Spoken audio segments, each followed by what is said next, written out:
कल हम लोगों ने पढ़ा था शब्द के भेद। तो शब्द के 4 भेद होते हैं। 4 होते हैं। अच्छा, स्रोत के आधार पे, रचना के आधार पे, अर्थ के आधार पे और प्रयोग के आधार पे। आज हम लोग स्रोत के आधार पर शब्द का पहला भेद पढ़ते हैं। स्रोत, इसको हम कह सकते हैं, स्रोत का मतलब उत्पत्ति के आधार पे, स्रोत या उत्पत्ति के आधार पे। दूसरा है, इसी को हम कह सकते हैं कि ये शब्द जो है ये 5 प्रकार के होते हैं। कितने प्रकार के होते हैं? 5 प्रकार के होते हैं। पहला देख लेते हैं कि स्रोत का तद्भव क्या होता है? सोता, यानी शब्द कहां से आए हैं, उनकी उत्पत्ति कहां से हुई है, तो उन्हें हम स्रोत के आधार पे, ये शब्द 5 भेद होते हैं। कुछ किताबें इनको 4 भेद मानती हैं और वो क्या देते हैं, मुख्य 4 ही है। लेकिन ये ध्यान रखिए, क्योंकि हमारे परीक्षा का आधार इंटरमीडिएट है और इंटरमीडिएट में आया प्रश्न ही सही होता है। तो उत्पत्ति के आधार पर या स्रोत के आधार पर शब्द के 5 भेद होते हैं। पहला भेद होता है तत्सम। तत्सम शब्द 2 शब्दों से मिलकर बना है। तत् धन सम, तत् धन सम। सब तत् माने होता है उसके, सम माने होता है समान, उसके समान, अर्थात किसके समान। तो ध्यान रखिए कि भारत की सबसे प्राचीनतम ज्ञात भाषा संस्कृत है। कौन सी है? संस्कृत है, जिसे हिंदी की जननी कहा जाता है, हिंदी की अम्मा। तो ऐसे शब्द उसके समान, अर्थात किसके समान? संस्कृत के समान जो शब्द होते हैं उन्हें तत्सम कहते हैं। अब इसकी परिभाषा हम लोग लिख लेते हैं, तत्सम शब्द की परिभाषा। तो जो शब्द, तत्सम की परिभाषा है, जो शब्द संस्कृत के समान होते हैं, जो शब्द संस्कृत के समान होते हैं किंतु संस्कृत के नहीं होते, जो शब्द संस्कृत के समान होते हैं किंतु संस्कृत के नहीं होते हैं, वे तत्सम कहे जाते हैं। वे तत्सम कहे। अब यदि लोग कह देते हैं कि संस्कृत से ज्यों के त्यों शब्द हिंदी में आ गए, उन्हें तत्सम कहते हैं। अरे भाई, फिर उन्हें तत्सम क्यों कहेंगे हम? जो चीज ज्यों की त्यों हो, वो चीज वही तो बनी रहेगी। जो चीज बिना किसी परिवर्तन के कहीं से उठा के रख दिया जाए तो वो वही चीज रहेगी। जैसे आटा चक्की से उठा के किचन में रख दीजिए तो आटा ही रहेगा, बदलेगा नहीं उसका नाम। लेकिन यदि उसमें कुछ परिवर्तन किया जाए, रोटी बना दीजिए या उसको उबाल मतलब फ्राई कर दीजिए, आटे को भून लीजिए घी डाल के, तो क्या बन जाएगा? तो आटा नहीं रहेगा, क्या रहेगा? पनीरी बन जाएगी। यही है तो आटा ही, लेकिन हमने कुछ उसमें परिवर्तन किया, क्योंकि यदि वो वैसे ही रहता तो आटा ही रहता। इसी प्रकार संस्कृत के शब्द, जैसे सुन लेते हैं, एक शब्द है हस्त। हस्त संस्कृत में इसे कहते हैं हस्तम। हिंदी में जब ये आया, जब तत्सम बना तो बन गया हस्त। तो क्या बन गया? हस्त। और जब ये और इसका बिरला रूप तो बना हाँ। तो संस्कृत के समान है, लेकिन भैया संस्कृत का नहीं है। तो जो शब्द जैसे पदम, क्या बनेगा? पद। क्या बनेगा? पद। तो पदम संस्कृत है लेकिन ये बिल्कुल समान है, एक जैसा लग रहा है, तो ये क्या हो गया? तत्सम हो गया। तो जो शब्द संस्कृत के समान होते हैं किंतु संस्कृत के नहीं होते हैं, संस्कृत के जैसे होते हैं किंतु संस्कृत के नहीं होते हैं, उन्हें हम तत्सम कहते हैं। समझ में आया? जैसे शब्द है पत्रम,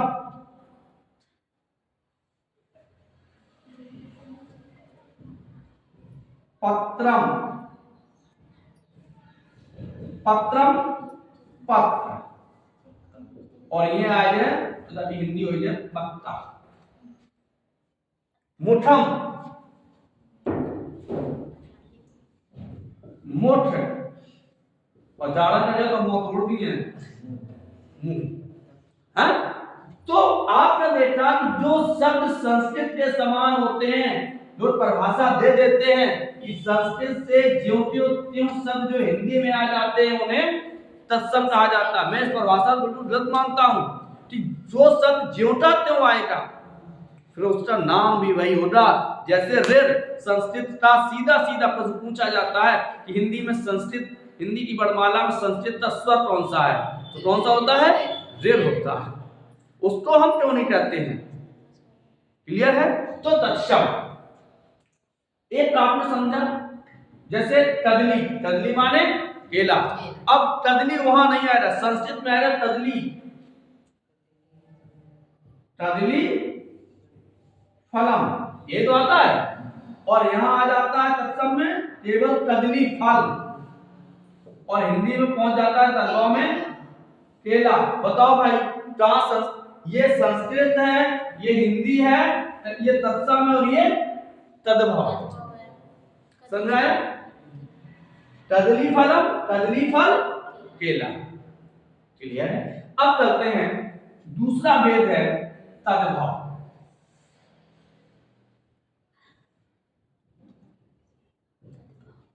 तद्भव शब्द दो शब्दों से मिलकर बना है, इसको मेट देते हैं हम, तत्सम को मेटेंगे, तद्भव लिखेंगे।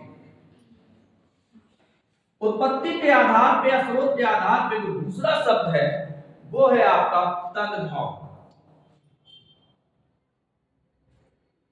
तद्भव शब्द अब ये दो शब्दों से मिलकर बना, एक तो है तद, दन, भव। भवता मतलब होता है उत्पन्न होना, उत्पत्ति। उत्पत्ति का तद्भव क्या होगा? उत्पन्न। उत्पन्न और किससे? उससे। भवता मतलब तद का मतलब उससे, उससे उत्पन्न, अर्थात वे शब्द जो तत्सम से बिगड़कर बनते हैं। किससे बनकर बिगड़ेंगे? तत्सम से। या ऐसे व्याकरण परिभाषा मान लीजिए जो शब्द संस्कृत से परिवर्तित होकर हिंदी में आते हैं, जो शब्द संस्कृत से परिवर्तित, अब संस्कृत जैसे नहीं रहेंगे, संस्कृत से परिवर्तित होकर हिंदी में आते हैं, उन्हें हम तद्भव कहते हैं। क्या कहते हैं? तद्भव। जैसे हमने अभी आपको लिखाया था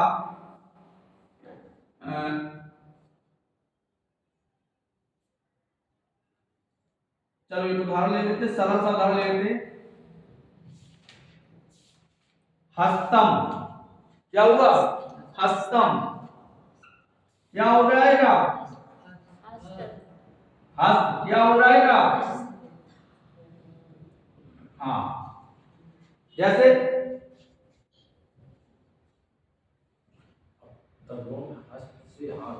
हाँ,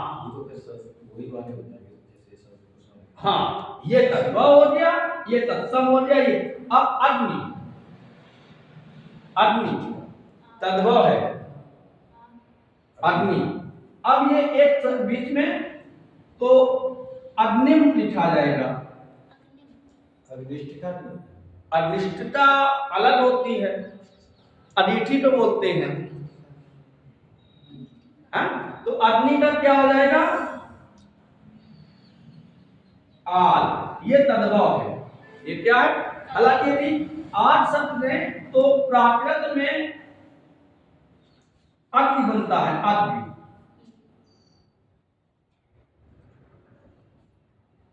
अग्नि, तब आग बनता है अग्नि का। तो समझ में आया भैया ये? आगे और देख लेते हैं तद्भव में। जैसे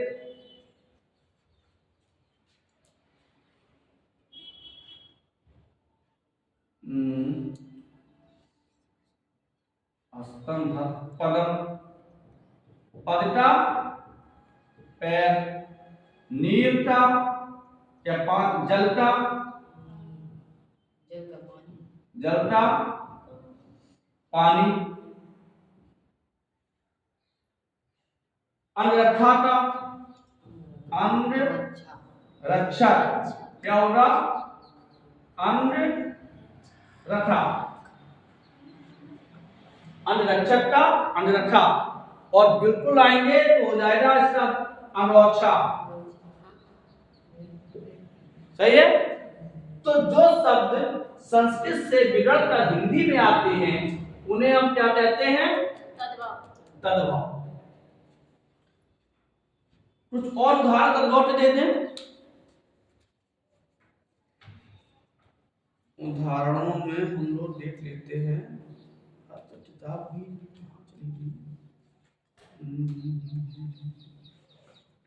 चाय नहीं मिला, बिना चाय का मजा नहीं आता है। जब तक चाय ना मिले तब तक बिल्कुल मजा तो आ ही नहीं सकता, और कोई चाय की कहावत नहीं है। चलो आगे बढ़ते हैं। तो जैसे शब्द है साखी, क्या है? साखी। तो साखी का क्या होगा? अब जब साक्षी और साक्षी का साखी,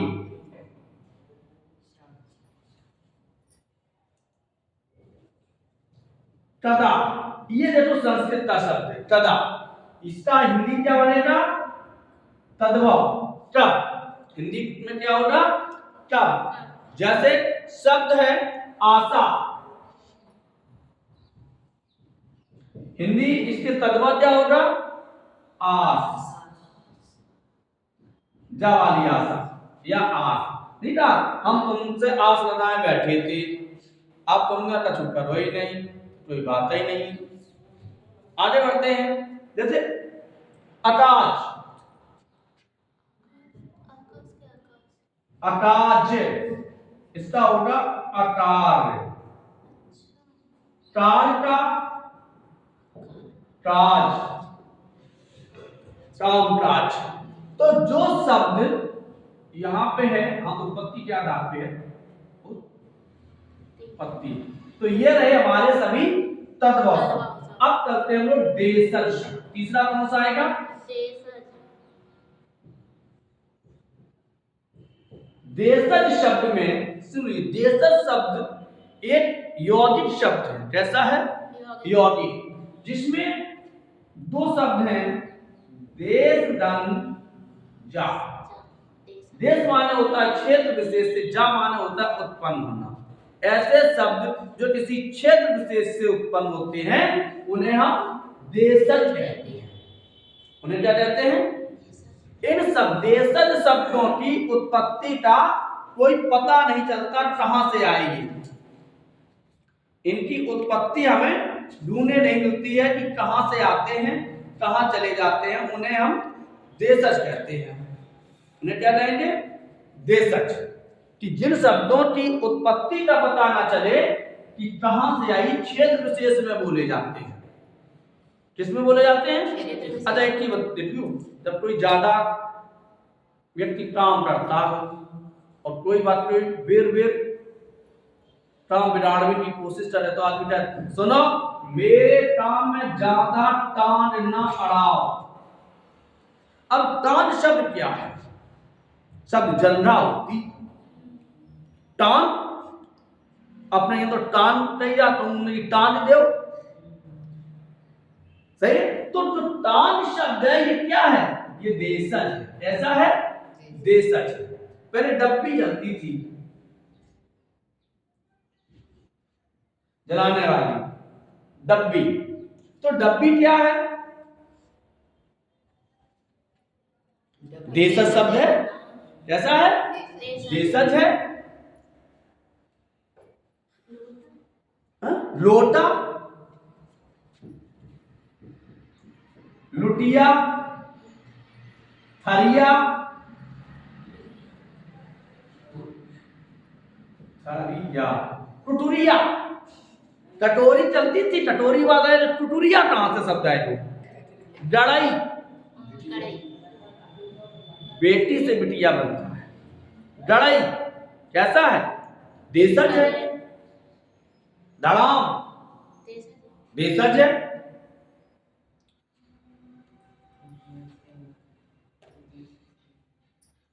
डिबिया, लाली, सब कैसे हैं? तो जिन शब्दों की उत्पत्ति का पता ना चलता हो या किसी क्षेत्र विशेष में बोला जाता, जैसे बहुत से शब्द ऐसे हैं कि जिनकी उत्पत्ति कहां से हुई हमें पता ही नहीं चलता है। जैसे अपने यहां बोला जाता है उरे, टायरे, इनका तो पता चलो कि कहां से ये शब्द आई है। बाट, बाट माना, जैसे अपना एक जूठन का बर्तन होता है खरेड़ी, नान है, बहुत से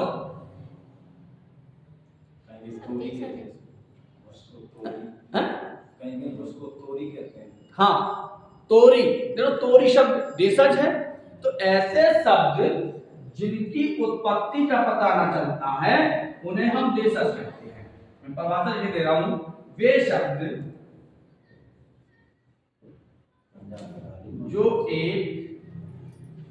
जो केवल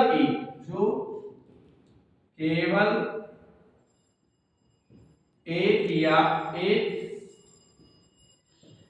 क्षेत्र विशेष तक किसी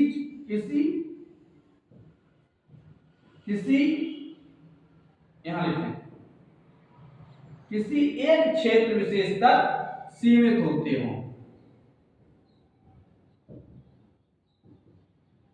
जो किसी एक क्षेत्र विशेष तक, दूसरे क्षेत्र में जाओ तो दूसरे शब्द भी नहीं है। जैसे मौड़ी, हार, हार है, पापा कहां गए? हार है नहीं। बम्बा, कूल कैसे हैं? देशज हैं। टा पट्टी पढ़ाई गई, पट्टी कैसी है? देशज है। आजकल में बड़े खर्राटा भरत, खर्राटा, चू चपड़ कैसे हैं? देशज हैं। मेरो पेट डुड़ाए रहो, तो डुड़ाना क्या है? देशज। हाय प्राण भवड़ाए, तो भवड़ाना क्या है? देशज है। तो ऐसे शब्द जो किसी एक क्षेत्र, केवल एक क्षेत्र विशेष में बोले जाते हैं, इनकी उत्पत्ति कहां से होती है ये पता नहीं चलता है। हर एक क्षेत्र के अलग अलग होते हैं। अपने ये दांत भुइया, अब बताओ लबेरे फल है, एक भुइया काम का एक अपने ये नाम डाल लो, वैसे नाम तो अरबी में लोग कहते हैं, अपने ये नाम नहीं जान। भुइया, बेला, बट्टी, देखो देशज है और सब हम लोग बोलते हैं। आगे बढ़ते हैं, देशज के बाद आता है विदेशज।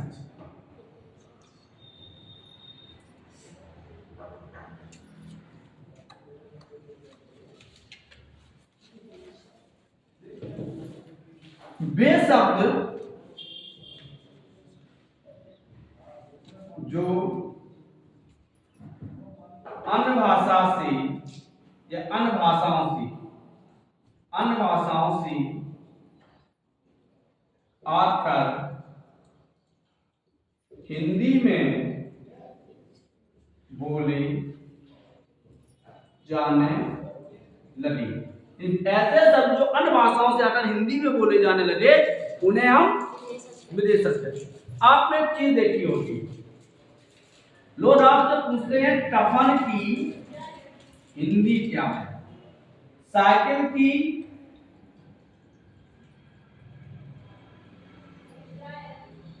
साइकिल, साइकिल की हिंदी क्या है? हैं?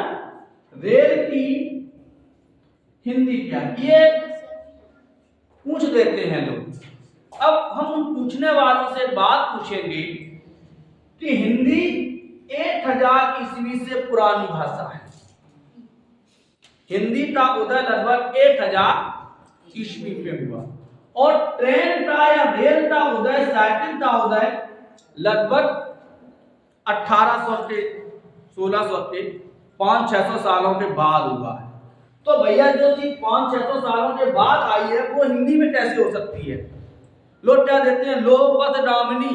अरे जब चलता ही नहीं तो हिंदी बनाए रहेगा तो लोपथ डामनी।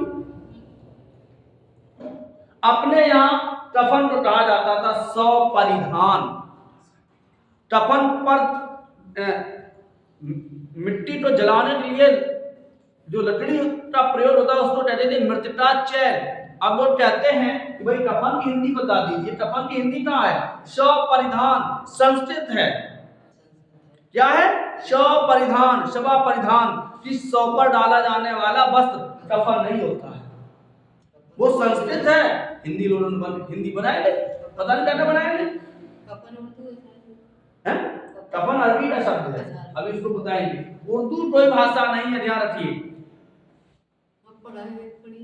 पढ़ी जा रही है उर्दू को। यदि आप पढ़ोगे तो उर्दू का शाब्दिक अर्थ होता है रेखता, खेमा, पड़ाव या शिविर। आप हिंदी पढ़ रहे हो, भाषा चल रही है, अच्छी बात है। आज संविधान में उत्तर प्रदेश की दूसरी भाषा है, लेकिन यदि आप इसको डिटेल में पढ़ोगे तो मैं बताता हूं उर्दू की उत्पत्ति कैसे हुई। अरबी में उर्दू का मतलब होता था कैंप, पड़ाव, पड़ाव लीजिए, या कैंप कोई शिविर, वो मतलब है उसका। आगे बढ़ते हैं तो जो शब्द अन्य भाषाओं से आकर हिंदी में बोले जाने लगे उन्हें हम क्या कहते हैं? विदेशज। वर्तमान समय में लगभग हम 3500 शब्द अरबी, फारसी, वर्तमान में लगभग हम 3500 शब्द अरबी, फारसी के रोजमर्रा की जिंदगी में प्रयोग करते हैं। कितने? हम लगभग 2500 शब्द अंग्रेजी के प्रयोग करते हैं रोजमर्रा की जिंदगी में। तो कुछ शब्दों के ऊपर हम लोग चर्चा करते हैं। जैसे सबसे पहले अरबी के विषय में चर्चा करते हैं। किसके विषय में? अरबी के विषय में। अब अरबी माने दुनिया होता है। अब जो हम उन शब्दों की बात करेंगे जो हम रोज बोलते हैं। जैसे कौन कौन से शब्द रोज बोल सकते हैं? कमाल, चार्ज, जहाज, घर, तस्करी, तस्तरी, ये क्या है? किस्मत, कीमत, ईमान, ये हम रोज बोलते हैं। फारसी में देख लेते हैं हम लोग। तो अब पहले इस पर चर्चा करते हैं। सबसे पहले करते हैं नंबर 1, विदेशी शब्दों में भारत में बोले जाने पहला अरबी शब्द। कौन से? अरबी शब्द। दूसरे फारसी शब्द। तीसरे अंग्रेजी शब्द। चौथा पुर्तगाली। पांचवा पश्तो, चीनी, जापानी आदि।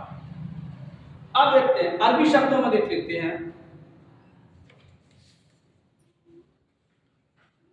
अल्लाह, आदमी, इंसान।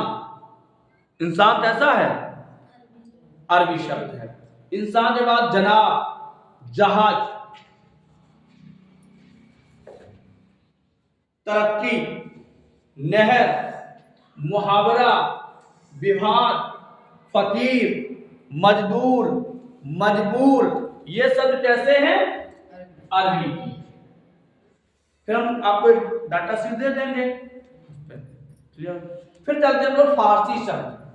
फारसी शब्द आबरू, आतिशबाजी, आराम, कैसा है, खूब, खुदा, चालाक, जिंदगी, जहर, पैसा, बिल, ये कैसे हैं, फारसी शब्द। इसके बाद आते हैं हमारे कुछ अंग्रेजी शब्द, जैसे रजिस्टर है, कोर्ट है। अच्छा, एक शब्द आता है कॉलेज, कॉलेज,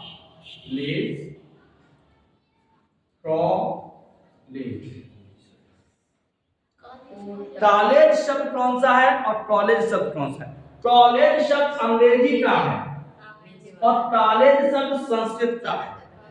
अच्छा, नवाज शब्द किसका है?